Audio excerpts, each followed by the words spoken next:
Greetings, everybody. Welcome to the Wednesday, November 4th, 2015 episode of Free Webinar Wednesdays. This is Eric Cook, and I'm with WSI Digital Marketing, where we work with businesses and organizations on helping them better understand and leverage the power of the internet as a strategic business tool. You can learn more about me and WSI online at www.poweredbywsi.com. Back in the saddle this week. We had skip last week, but I am excited to have my good friend and Free Webinar Wednesday partner, Mr. Jeff Simpkins, back with me to Free Webinar Wednesday world. Hello, everybody. This is Jeff Simpkins. I'm with Community Bank Consulting, Inc. And you can learn more about me and Community Bank Consulting online at www.communitybankconsulting.com. Excellent. Well, I have a special announcement to make that involves my good friend, Mr. Jeff Simpkins. Those of you that are joining Free Webinar Wednesdays and have a little bit of a banking / financial service background, you may or may not have joined me on my monthly Banker Education Series webinars. And if you haven't, you can go over to my Powered by WSI website and just do /BES for Banker Education Series. But I am excited that for November, Tuesday, the week of Thanksgiving, my good friend, Mr. Jeff Simpkins, is going to be my guest.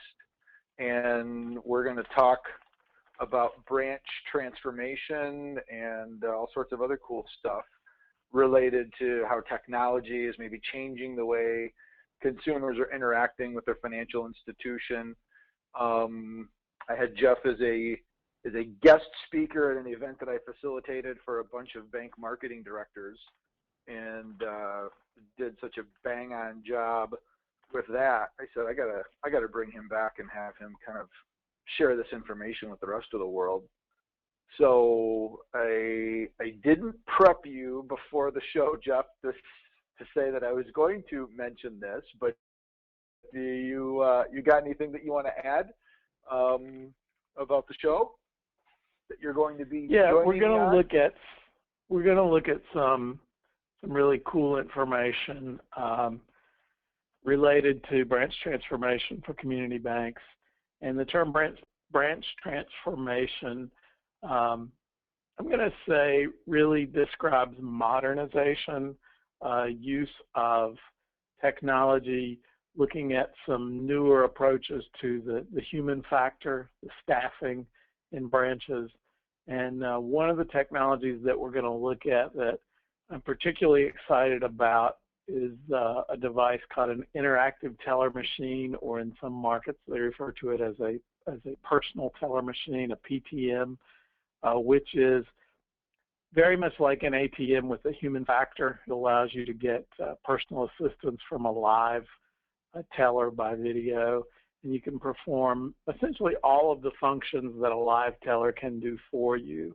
So it's not only useful for personal transactions, but for small business transactions as well. So that's a little sneak peek of some of the things we'll be talking about. Little sneak peek. So I've just quickly pulled up the Banker Education Series page on my WSI website. So you can just do the /BES, and then it'll take you here. You can click this little link to sign up for email reminders, and we send out notifications when we get our registration pages up and going, and we're still kind of fine-tuning the wordsmith around Jeff's session. But a couple weeks ago, we did a really cool session on building engagement with Joel Abramson from a cool company called Larky that's got a neat little app designed to help consumers basically save money when they visit small businesses that are partnering with their local financial institution through, I guess, proximity-aware advertising pushes. So when you walk into the local hardware store or the local coffee shop, very much like a Foursquare will provide a notification to say, hey, do you want to check in here? What's happening is institutions are partnering with companies like Larky and others to offer incentives. So not only will it kind of say, hey, hey, welcome to the coffee shop, but if you pay with your bank or your credit union's debit card or credit card, you can save or get a special treat or a free appetizer, whatever the case may be. So that was a cool little show, and if you're interested, you can get an idea of other stuff that I've talked about. Again, a little bit more of a banker tinge to it, but I am what I am, so I can't fight it. But I know we've got some bankers that join us, and even if you're not necessarily a banker, there's still some cool stuff that we cover that may be relevant to you in your daily life, because I guess at some level, everybody's a customer of a bank or a credit union, so it's maybe a good idea to get a sneak peek on, you know, what the folks on the other side of the door are thinking. So anyway, with that, I know we also will typically kind of throw weather barbs back and forth to one another, and usually at this time of year, November in Michigan, I'm jealous of Jeff's weather down in North Carolina, but it was 77 degrees here yesterday. So yeah, I saw somebody posted a picture on Facebook in Michigan and how surprised they were at how pleasant it was. Yeah, so while we're running out of daylight, and it creates a little bit of a challenge to get outside and enjoy a longer bike ride, I fired up the lights and hit the road, and I finished in the dark, but I had lights blinking and reflectors wearing, and very much enjoyed my little ride. So I don't suspect I'll get to do that for very much longer, so I'm getting it while I can. So anyway. Well, it's monsoon season here. It started raining on Monday and has rained every day since. It's 61 degrees right now, but when I looked at the 10-day forecast on Sunday, rain was scheduled for 9 consecutive days. So that's been updated a little bit, but it is definitely monsoon season. Well, get out your rubber boots and your raincoat, and but it's beautiful up here. This is the type of fall day that I love, so it's good. Well, other than having to make sure I got that whole 77 degree, our weather's nicer than your weather dig. Sorry, Jeff, couldn't resist. Today, we're going to chat a little bit about I don't know if it's a total evolution, but I would say the growing prevalence of ad-free, and by ad-free, that also means paid, media sources. And, you know, in the write-up, we talk about some of the platforms that you assume are going to be ad-free, or to a certain extent, because maybe even Hulu still has some advertisements. But when I think of an ad-free media source, I think of Netflix immediately. That jumps to my mind. I've been a Netflix customer for a number of years. Never used the DVD mail-in, jumped right into the digital. And other than the fact that I don't get instantaneous Walking Dead fixes, and I've already binge-watched season 5, so now I'm trying to catch up on season 6 and see what's going on with The Walking Dead. Netflix really jumps into my head as being one of the platforms that's delivered via the web. It's on demand. You pay $9.95 a month for it. There's no advertisements, and they're doing very well. And I don't know as if, and maybe you, everybody that I know has a Netflix subscription. I don't know. Maybe you'll prove me wrong, Jeff, but it just seems like everybody has one. It's like everybody's got a Facebook account. Everybody's got a Netflix subscription.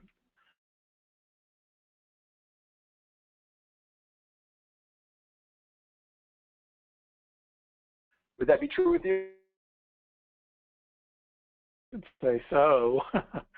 Netflix and Amazon.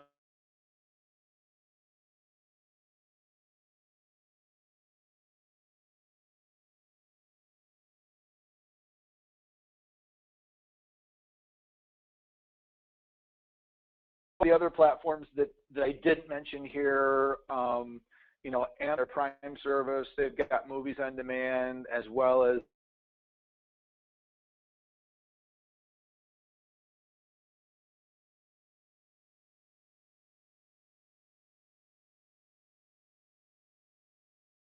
from the perspective of my computer. But from a Google perspective, I've got an Android phone. I've jumped all in thanks to Jeff's prodding several years ago, Google for Work, and so I've got that. And so the logo that you see here, the YouTube Red, I think it's been live now.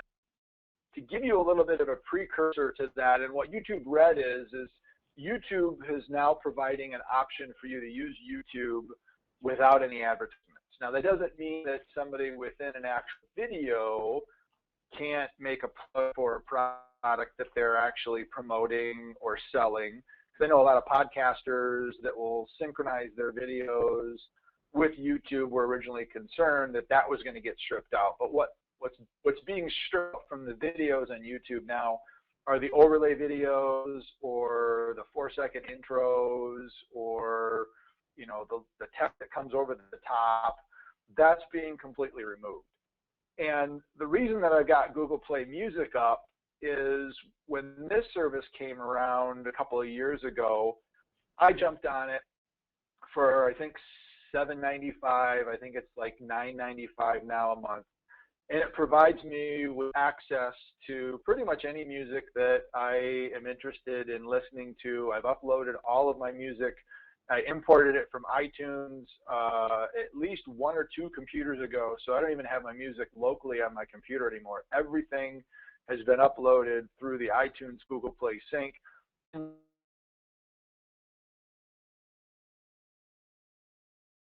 To my Google, so you can see my listening preferences. Little Rob Zombie. I wish I did. Have a tinge to what it is that I listen to. But they've recently bought a company called Songza, which I think Greg McPherson, one of our frequent flyer guests here on Free Webinar Wednesdays, talked to us about. And Songza, similar to Spotify and Pandora, will create different sorts of playlists for you based off of the time of the day and what it is that you're interested in listening to. And so they've incorporated that to make more intelligent recommendations that will go out and find music and stream it directly from the web. The reason I go through all of this, one is I think it's a great deal, even at the $9.95, if you're not a grandfathered subscriber like myself. They rolled it out for $10 a month, I believe was the cost. And they said that anybody that has an existing Google Play Music account would get Red automatically at no additional cost. And I think there was a little bit of I guess you've heard you sell the sizzle, not the steak. In my opinion, they should have come out and said, hey, buy all the music that you want, and then we'll give you YouTube for free, ad-free. They went the other direction, so I don't know whether that. But now you've got the ability to watch videos without having advertising. One of the other things that I particularly like, because I spend a good deal of time traveling and in planes back and forth to conferences and events, is you can now save on your mobile device videos locally. So Gary Vaynerchuk has a show called Ask Gary V, and he's a pretty smart, pretty intense guy over on the East Coast, avid Jets fan, but started in a wine store, family wine store, grew that exponentially, leveraging social media and Twitter in a very short period of time, and has created his own media company with 500 plus employees. And so I downloaded a couple of his keynotes, a couple of his Ask Gary V shows, and was able to watch those actually on the plane without having a Wi-Fi connection or worrying about streaming through the whole go-go internet. And what I expect is going to happen with YouTube is they're going to start coming out with more YouTube-focused content, similar to what we're seeing on Netflix, where Netflix has shows like Orange is the New Black and others that are designed specifically for Netflix. I'm envisioning this is going to be another venue where now you can subscribe to YouTube. You don't have advertisements. You can get larger format content that maybe creates a a series, like a television show. So I'm pretty excited about this because it gives me more media that I can watch while I'm traveling. The ads never really bothered me a whole lot, but I'm probably more excited about the save offline and view later function where you can download that stuff right to your mobile device. And the fact that I'm still getting everything for less than $8 a month, you know, quite honestly, just blows my mind that I'm getting all of that for such a little price. So this was kind of the whole gist of what I wanted to talk about and kind of see, you know, get Jeff's thoughts, pick his brain. Any of you that are listening live, if you've tried this service, if this is something that you maybe knew existed but weren't using, if you're using Google Play but thought you had to pay extra for the Google or for the YouTube Red, that's not the case. Even though I'm grandfathered at the lower rate, I still get the YouTube Red service along with my Play Music. And I know Apple's got an all access, and so does Amazon. So there are certainly options out there, but it's just interesting that you know, these platforms are moving away from ad-supported monetization. So with that setting the stage, Jeff, what are your thoughts? Have you messed around with Red at all? Played with it? Are you eligible? Not, you know, I'm not a big YouTube guy. Although I have used it more recently, since they changed it so that you can put longer content on there. There's actually movies and some longer stuff. As a matter of fact, I was looking for a documentary over the weekend and did a search on YouTube and found it. And like you know, the little ads didn't bother me really. When I was at my computer, I would let it play until the skip the ad button came up and I'd skip the ad. But what you've shown looks cool. I might have to try it out. Yeah, I'm pretty excited. Like I said, just from figure out what I want. Now I got to remember to download all this information before I actually hit the road, or I get on a Wi-Fi signal so I can pull that information down to my device. But being able to have this information, and I'm starting to spend a little bit more time now seeing what other videos maybe are out there. I know TED Talks and other sorts of social media events, and you know, I'll frequently want to watch those, but run out of time, or you know, I'm home now, just go downtown, you know, spend time with Alicia and just watch regular television. But now I'm starting to curate more of a proactive list to get that information and make sure that it's you know, stored onto my device, so when I take off, I've got a collection of information to pick from.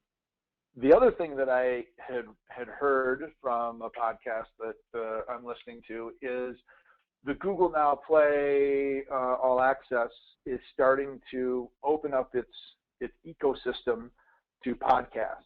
And you know, the 900-pound gorilla in the podcasting world is certainly iTunes. And if you're using an Android device, you're using a third-party podcasting service like Stitcher or Dogcatcher, which is the one that I use. It'll be interesting once more podcasts start becoming available in Google Play, if I am going to maybe ditch those and have those pulled within the whole Google Play ecosystem. But the This Week in Google, This Week in Tech Twit Network with Leo Laporte is probably one of my all-time favorites. I've been listening to a lot of podcasts from a gentleman by the name of Tim Ferriss, F-E-R-R-I-S-S. He wrote the book, The 4-Hour Work Week and The 4-Hour Body. I think we even had, I want to say Greg Towsley, didn't he come on one of our shows, and we chatted a little bit about the concepts in the 4-Hour Work Week that Tim Ferriss shared. But he's got a pretty interesting podcast that I'll listen to, and Wired Magazine's got an interesting one. So a lot of the stuff that I'm listening to is very techie, gadget, kind of social, digital related. But of course, you know, that's my genre. So I don't know if you've got any podcasts that you listen to on a regular basis, Jeff, but I'd be interested in any recommendations you've got in that area. My podcasts are primarily American Public Radio or NPR type stuff. I think I get Prairie Home Companion and This American Life. Too funny. So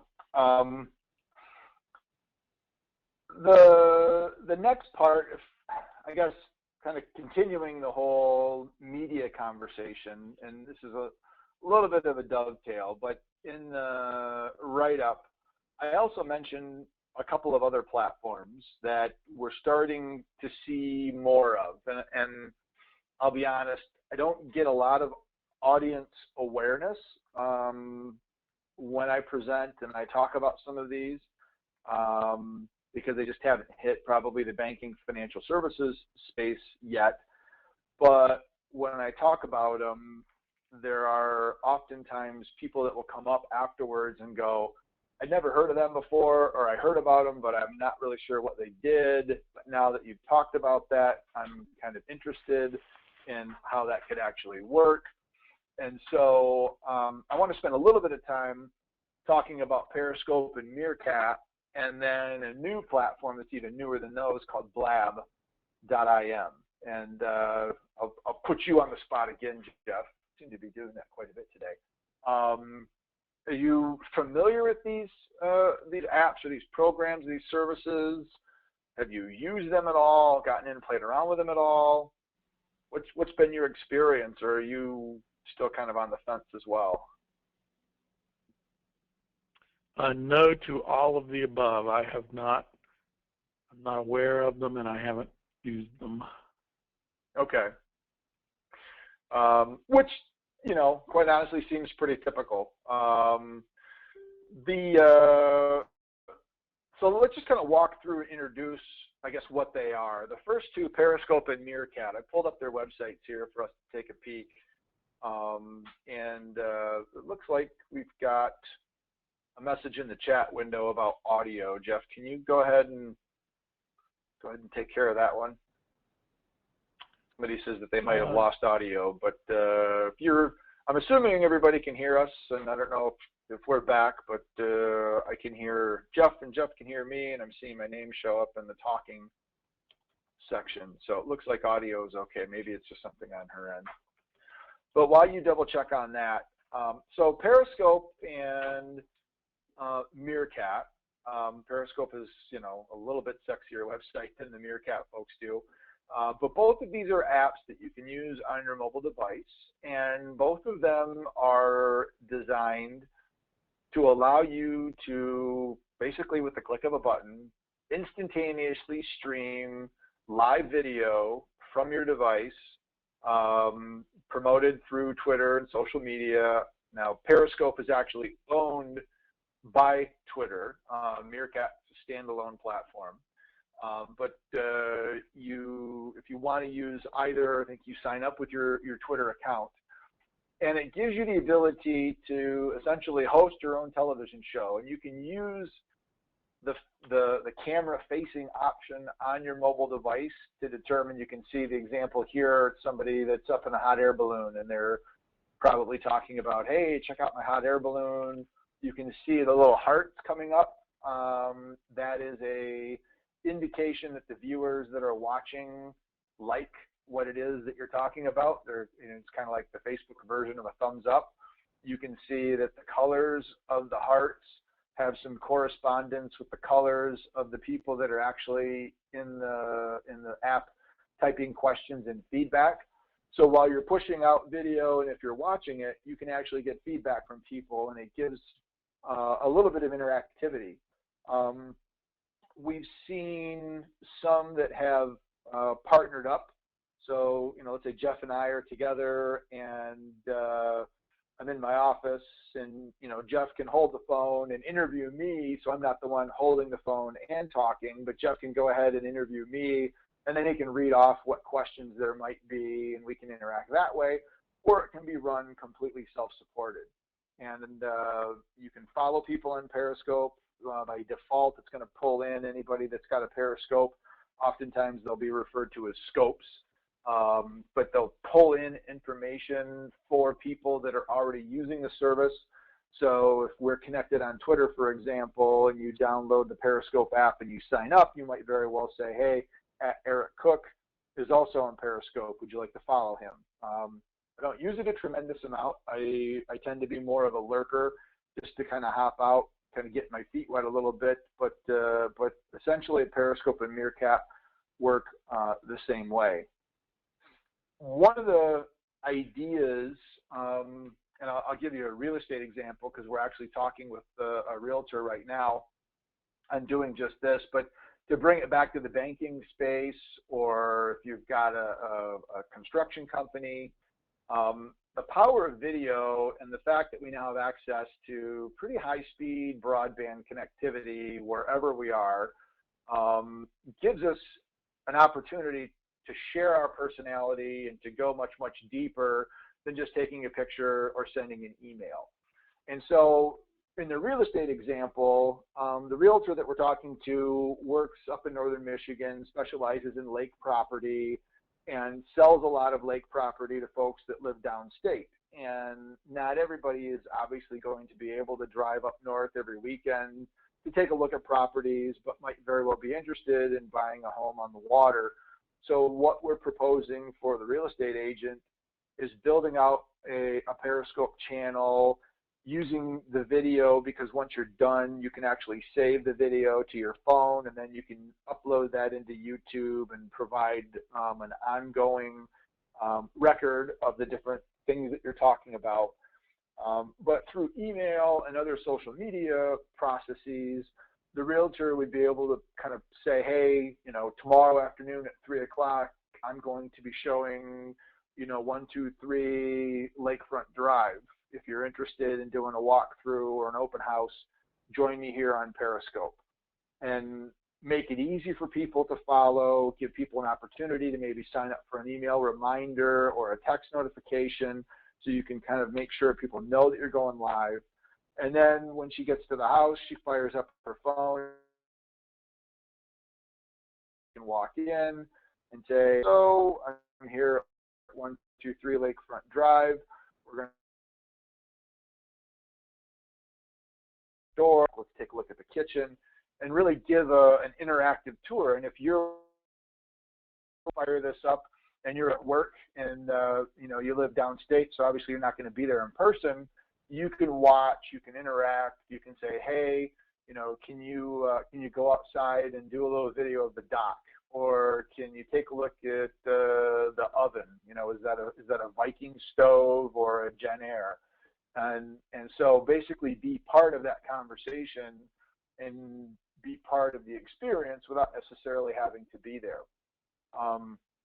In the banking world, the example that I'll oftentimes give is a lot of financial institutions are starting to provide equipment for businesses to scan their checks and make deposits direct to the bank without having to leave the office. But sometimes that requires an employee to go out to the business to help set it up, and it's really not a super complicated process. But if they've never done it before, the example I'll give is, let's say, again, using Jeff and myself, I'm the electronic banking services person for the bank, and Jeff and I work together.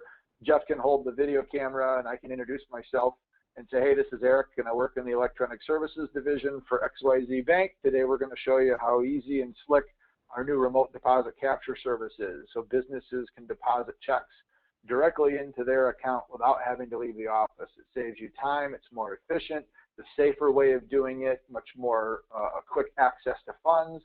So let's get started. Here's the device, and when you get it, it's going to come in a box. Here's how you unpackage the box. Here's how you plug it in. Here's how you connect it to your computer.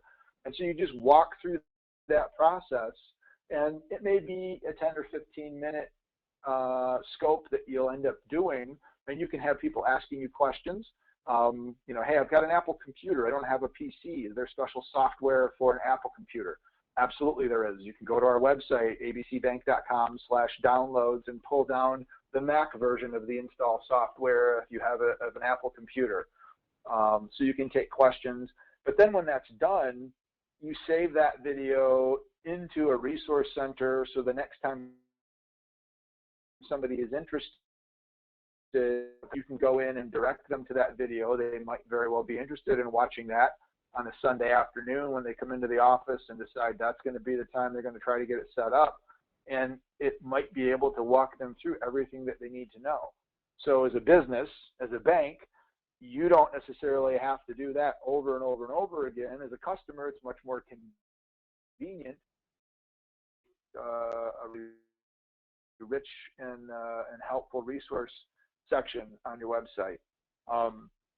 So just think about all the different industries. If you're in construction or drywall or insulation, you can go in and say, you know, check out, here's an example of one of our insulating jobs, and this is what blown cellulose versus foam. I'm not an insulation guy. My brother-in-law is, but I'm not. Anybody really knows insulation.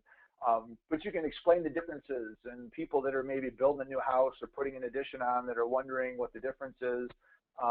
You know, it's just providing that educational resource to help answer people's questions. And because you're using video, you're doing it in a way where the personality of you and your business is much, much easier to convey than, you know, just a plain old blog post or something along those lines where you're just communicating through words and images. So a lot of words on Free Webinar Wednesdays, so I'm going to hit the pause button. And I'm curious, Jeff, any other industries that just jump to mind that you think could leverage video as a powerful way to communicate with their customers and folks that are interested in maybe doing business with them? I think an easier question is what industries couldn't benefit. You probably don't want to take one of these into a delivery room or a hospital. Well, yeah, you might have a HIPAA violation there, but yeah. You know, I joke about that, but you actually make a good point. You know, the privacy issue, let's think about what's going on here. You've got somebody walking around, potentially in a business, with a device that is streaming live time what's going on. And because these devices are super high resolution, you know, there is that risk of, you know, again, let's pretend Eric and Jeff are in the office doing the demonstration. But what if we've got a computer behind me that happens to be logged into a customer's account? And while they're showing how the remote capture device works, if somebody noticed that there was a computer in the background, you could pause the video, you could zoom in on it. Oh, now I've got somebody's name, social security number, account balance. From a privacy perspective, this creates another, I guess, risk. Bankers, you know, we manage risk for a living. That's kind of what we do. We do a loan, and there's risk that you don't pay it back, so we have to figure out how we mitigate that. There are some businesses that have posted, you know, no Periscopes or no Meerkats because, you know, they don't want the possibility of somebody haphazardly doing video, not thinking that they're capturing everything in their environment, and there could be something confidential, an exploit, or, you know, whether it's a HIPAA violation, a privacy concern, competitive information, or, you know, maybe there's just somebody sitting in the back that doesn't want to be videoed and broadcast to the rest of the world. So while the service is cool, I think, there are some things, not to be a buzzkill, that you're just going to want to be very careful of if you decide to go down this path. And if your employees, you know, as business owners, you may want to in training, this is one more thing. Does anybody in the office use, Periscope or Meerkat? Have you ever used it at the office? If you have, these are some of the things that as a business you need to be concerned about. Because the last thing that you want is for somebody to find out something and surprise you. So like any new technology, there are risks involved. Again, I don't want to be a buzzkill, but yeah, just watch out for that. You don't want to be surprised from the wrong side of the fence.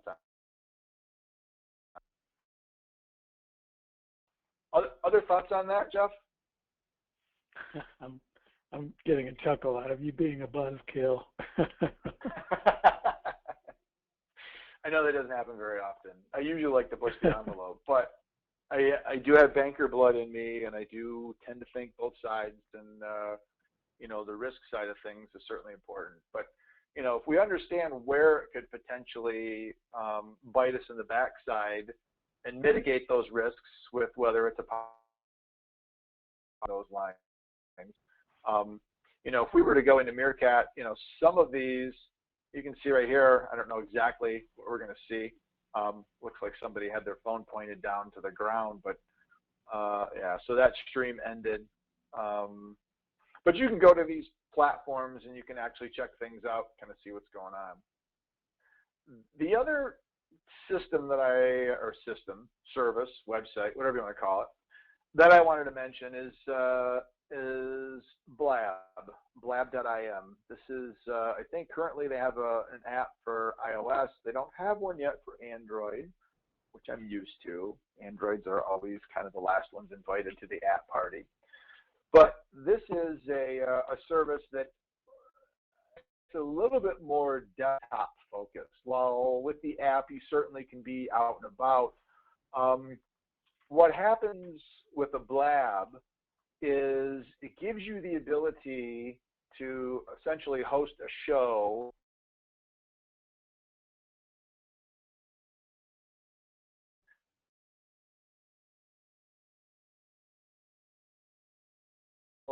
to join you, and then you can add them, you can dismiss them, anybody else can watch. So if the rocker life coach Tim Gillette, you can see that there's 65 viewers, 8 of them are watching right now, and because this is live, I've already logged in with my Twitter account, so I'm actually logged into the system here. I can go in and I can click on this watch live, and I'm actually mute my computer so that we don't necessarily get any sound feedback. But we're going to go ahead and see. Come on. Maybe it's just not going to let us do that. Let's see if we can watch.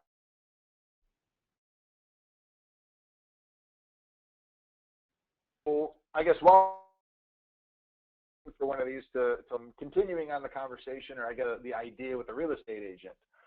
One of the things that we're proposing to use a Blab for, compared to like a Periscope or a Meerkat, is maybe on a Friday afternoon, her and a couple of the brokers within the office would want to get together and just provide a real estate recap,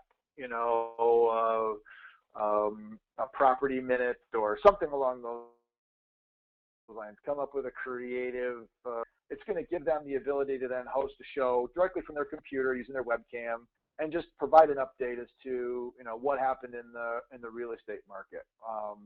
We've talked to a couple of financial institutions doing this, and like a fireside chat with the CEO or ask a mortgage lender, where the loan officers could schedule almost like virtual office hours, where again you would want to promote it, schedule it. You could get people to actually subscribe.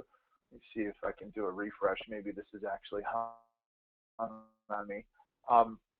But you can go in and you can actually allow people to subscribe.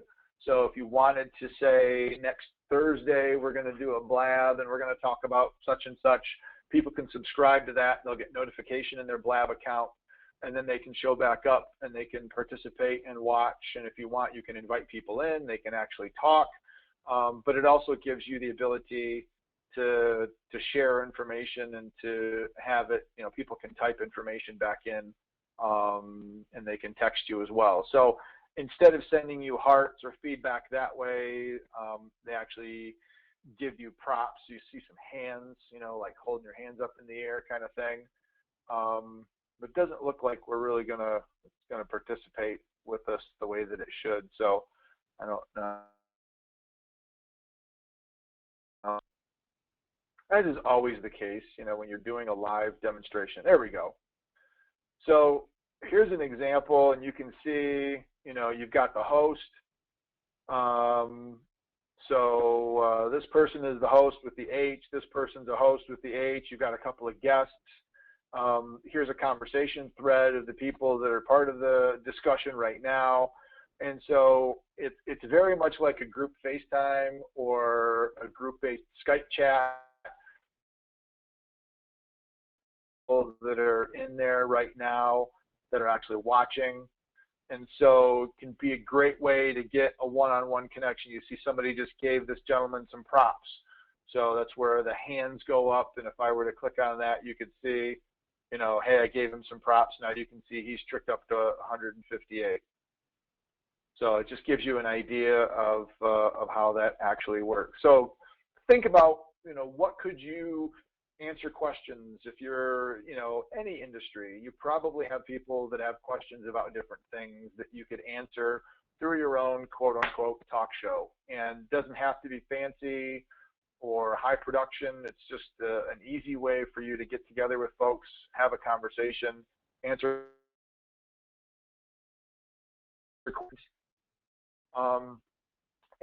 As an example, we've had on the show in the past a good friend of mine, Rob Thomas from the UK. He's joined us from his office over there, and we've talked about LinkedIn and some social strategies. Jack Porter Smith is a resource of ours in the WSI marketplace, and he's one of the he's like a top 10 Google AdWords consultant. So he knows his way around when it comes to digital advertising and pay-per-click. And what Rob did with a colleague in his office is, I think it was last week, they actually have started creating on people. We've got an email one coming up that Rob's doing. But you can see this is on his website. It's in his blog. But you can go to his blog and you can actually click and you can watch a replay. And as we've talked about creating these Periscopes and other videos and saving them in a resource center, this exact same thing can be done. You can see 70 people looked at it. There were 6 people online when he was having this discussion. And you can see this goes on for 46 minutes. So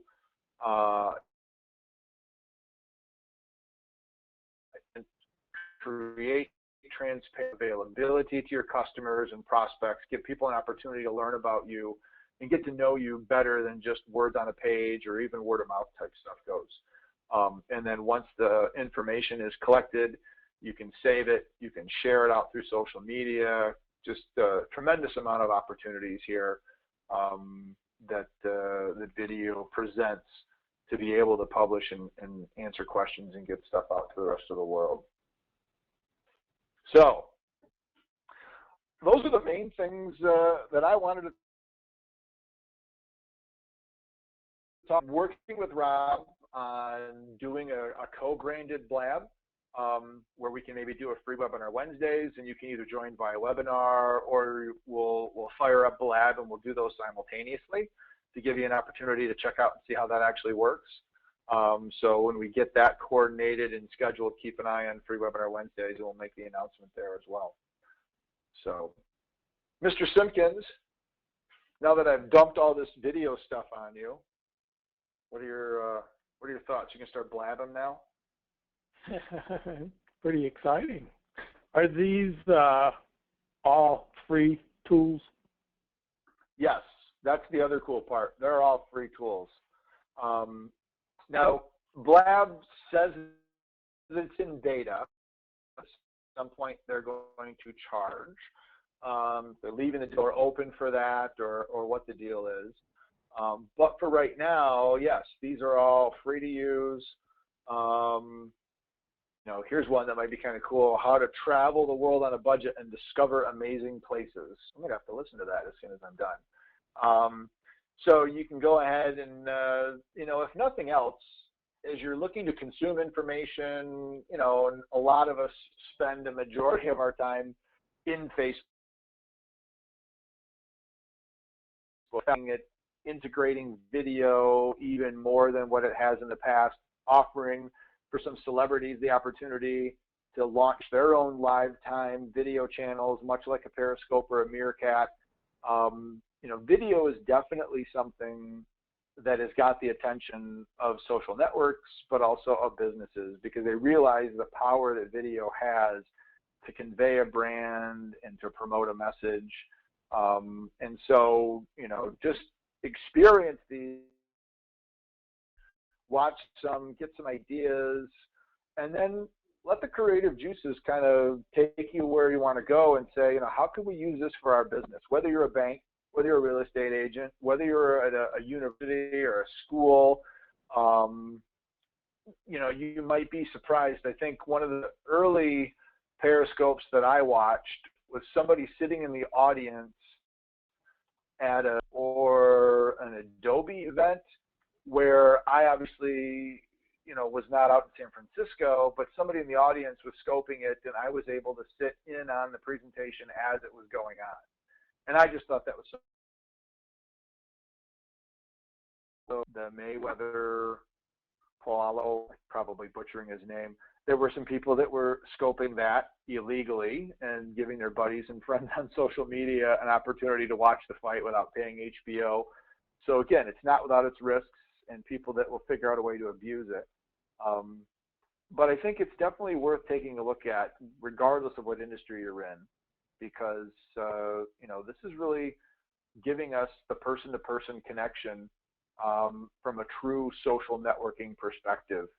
It's real time, it's personality driven,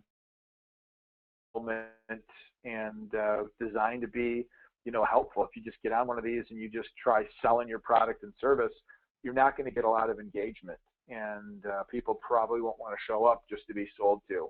So it forces us to have interesting conversations and to be helpful and answer questions, which is really what it's all about, to create that know me, like me, trust me, eventually do business with me process. So I think we might actually wrap a little bit early today, because I know we've got 11 more minutes, but that's about all I got, unless you've got something else you want to talk about for the next 10 minutes, Jeffrey. What's on your mind? Anything else? Lots of information, Eric.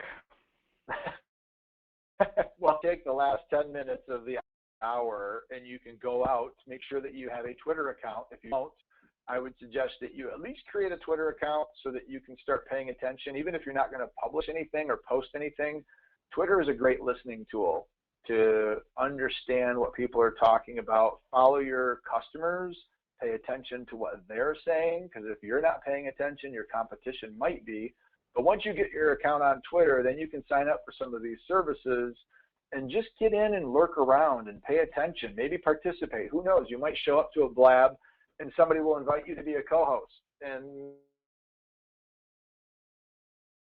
boom, maybe you would, maybe you wouldn't like that, but all things that, exploration is really a fun part of the learning process. So that's what I recommend. And hopefully within the near term, we'll get Rob back to free webinar Wednesdays, and we'll do a deep dive into Blab. We'll do a lifetime show and kind of kick the tires even more to see how it works. So it'll be kind of fun. On that, I think we'll go ahead and we'll wrap this week's episode. The first episode of November. I'm not promising that we're going to have 77-degree weather, although I will be joining you next week from San Francisco. I'm headed that way to. I can guarantee you won't have 77-degree weather there. Yeah, so I don't know. I know it'll hopefully be nicer than what it is back here in Michigan, but a good friend of mine is you may have remembered if you've been on the show before, create a poker tournament a few years ago in Charlotte, North Carolina. He's been a guest the last couple of years. I've been down there to be a part of his event. For the first time in the 5 years that they've been doing this, they're taking the event in the fall to San Francisco to see if they can replicate the success they've had raising money for cancer awareness in San Francisco, like what they've been able to do in Charlotte, North Carolina. So I'm very excited to be going out there to support Steve and the All In to Fight Cancer folks. And